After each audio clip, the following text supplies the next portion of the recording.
September 11, 2001 is supposed to be the so-called beginning of the war on terror.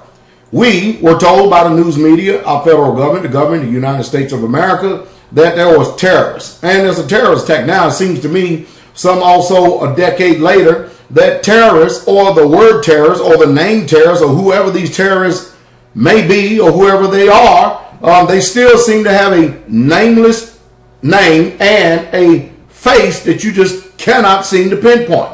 So they told us from the very beginning that this war on terror could last over 100 years.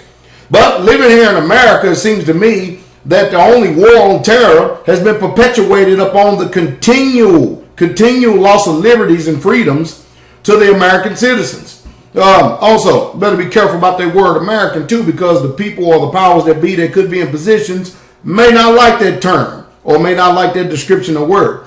But anyway, September 11, 2001 was supposed to be the pretense in which they started this so-called war on terror. And they fingered Osama bin Laden as the plot, the one who actually took down all of those buildings. Now, of course, you know, even at the time when we sitting there watching this take place over 10 years ago, or about 10 years ago, I did not believe what they said because I saw controlled demolitions. Of course, we live in a country where everybody has their opinion and everybody makes choices. And you pick and choose, whether it be political, religious, or anything that has to do with the government. You pretty much make choices. So I find it hard to believe anything that a country says once you have been woken up. And of course, you have to learn how to retrain your mind. In order to do that, you have to look at all the facts. You know, it's easy to talk about people like me and other people who have a voice of dissent.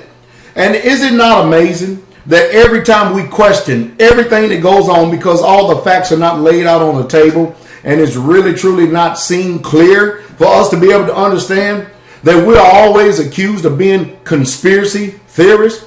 How about the people who create the actual conspiracy themselves? How about they are the ones that are the conspiracy theorists, or let's just say in old-fashioned terms, liars? So you look at the pretense of World War I, World War II, Pearl Harbor, the Gulf of Tonkin, the Korean War, Vietnam, Grenada, Honduras, many other conflicts, and then we come to this point where we got a war on terror with Iraq or Gulf War I, and then now we're in it too. It seems like nothing ever adds up at all, whatsoever at all. Seems like that there is truly a global agenda, especially a global move for propaganda, and we have more news media now saturating the airwaves, all to get the public opinion. Why? Because they don't want you to get any new ideas in your mind far as coming together as one and some type of uprising. And that's just the truth. But, you know, after all the lies that we have been told, including the John F. Kennedy assassination, and I can go on and on and on and on and on. How in the world do they expect us to believe anything that these people are saying? Well, I personally don't, because, you know, I've actually used the spirit of self-autonomy, and that's called independent thinking. And rather than being trained, I decided to educate myself. And when I started educating myself, things the way that was told to me, all of a sudden I found out after, you know, really looking at these things, they're lies. So let's just follow that line of thinking. That means since we got Osama bin Laden and he was a terrorist, the first thing we do is we go bomb the hell out of Iraq, don't we? Take over a whole entire country that had nothing to do with the World Trade Centers. At least, you know, that's what they say. Going down. Or any of the attacks, so-called attacks on America. Now we're in Pakistan and Afghanistan, and Pakistani officials are definitely not cooperating, but yet they're being fed billions of dollars from a bankrupt country that's printing money out of thin air, just like there's no tomorrow. And these wars that just cost us so much money is just extraordinary. Along with Congress never declared war against Iraq. Congress never declared war against Afghanistan, and Congress never declared war against Libya. Nevertheless, regardless of what Congress has said. It's just like our judicial system. What's the use of even having it if you're not going to even use the things for what it's for? So we're in wars on 3 fronts right now, plus many other skirmishes scattered all across this globe, and none of them has ever been declared a war by Congress because a president can't do it. That's why you have to go back and you have to educate yourself on the videos I made earlier, trying to give you understanding about the military-industrial complex, trying to give you a little bit of understanding so that it will shock your mind, so that you will go do the research and not do like a lot of people who are wrapped up in religion. Most of us, we just go and do things because our mom and daddy did it, or that's just the way things always been done. We have refused to question everything. We have refused to look into everything and to prove all things to see if it is so. And so we have a generation now that's sitting here right in front of our very eyes that is clean in their own eyes, but yet they're filthy. So now that we allegedly so-called have killed Osama bin Laden, then guess what? That means that the war on terror is over. That means all the troops, you can all come home now because there's no more terror threat. Isn't that right? But I'm going to tell you right now. That that's not the intent of this global agenda of the masses of these rulers, the tabernacles of Edom, and what they have planned. And that is the truth. No, they're not coming home. As a matter of fact, this is going to be used as a stepping stone to something greater. Let me tell you something. Let's put this in the crosshairs just like for what it really truly is and see it for what it is. I personally believe that Iran is next. I believe that there's a military built up over there from a bankrupt country that has actually got Iran in their sight, because I view everything from a biblical perspective, from a scriptural, historical perspective. Because I understand that when you don't understand history, you are destined to repeat the same mistakes of the past. And no doubt, we are definitely repeating the same mistakes of the past. Our economic policies is going down the same toboggan slide right on down into the eternal lake of fire, just like Rome did, because we're following the same policies. Our country is actually eroding at its very fabric and very fiber from the very seams because of the immorality and the spiritual bankruptcy and the moral degradation that's going on amongst the people in this country. We can't even think right because we're dysfunctional in our homes, we're dysfunctional in our schools, we're dysfunctional in our own mind because we're drugged up, just like George Orwell 1984 says. And of course, many of these statements that I make, many of you have no clue, no unearthly idea what I'm talking about. And I sound like a space alien to some of you, or some whacked out pastor way out in the living country somewhere who has no idea what's going on. Well, the truth is, I do know what's going on very, very well. More so than many of you. That's why I give the instructions to turn off that TV and start getting your sources from reliable news sources. And that's independent sources.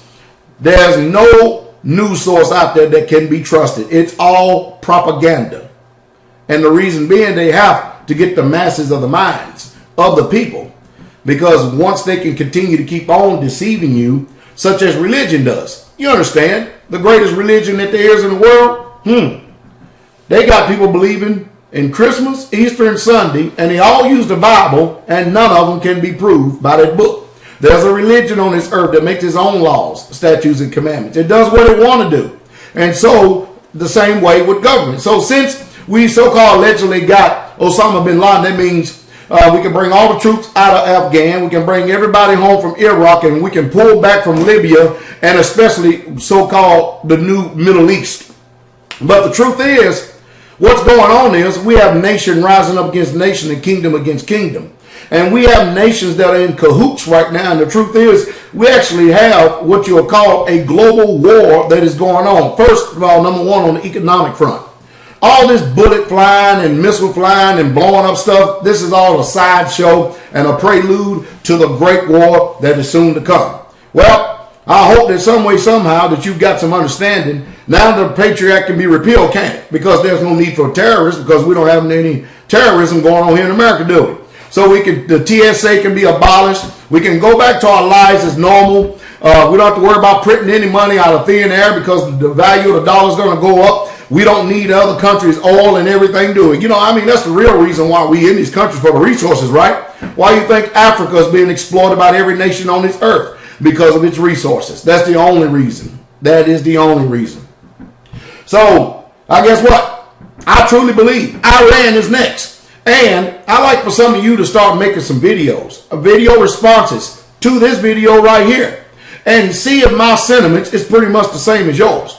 You know, we have an attitude in this country that is utterly amazing. Let me give you an example.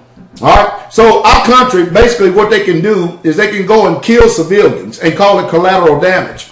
But then a man can tie a bomb and strap a bomb to himself and call himself Muslim and holler Allah Akbar and go into a city or into a mall or on a bus stop and blow up innocent civilians, and we call that terrorist attack. Well, what about the perspective that we coming from? I mean, there's more civilians that have actually been killed in these quote unquote so-called wars and engagements.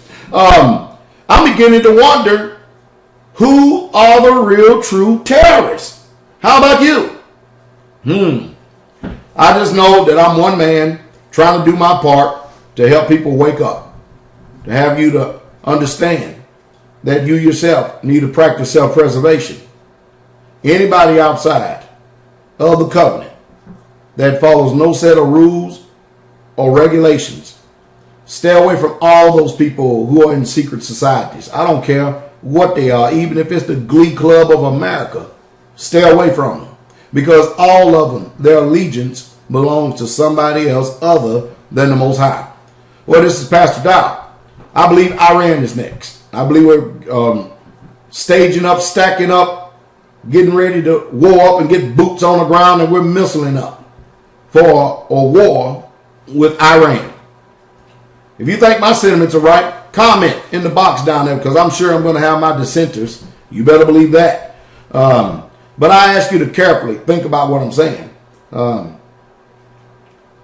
I like for men and women to be free, to live free. But, you know, since they have chemically induced our minds and our food so much, you can't even hardly find a person today that can even think right. And that's the truth. And that's the truth straightway.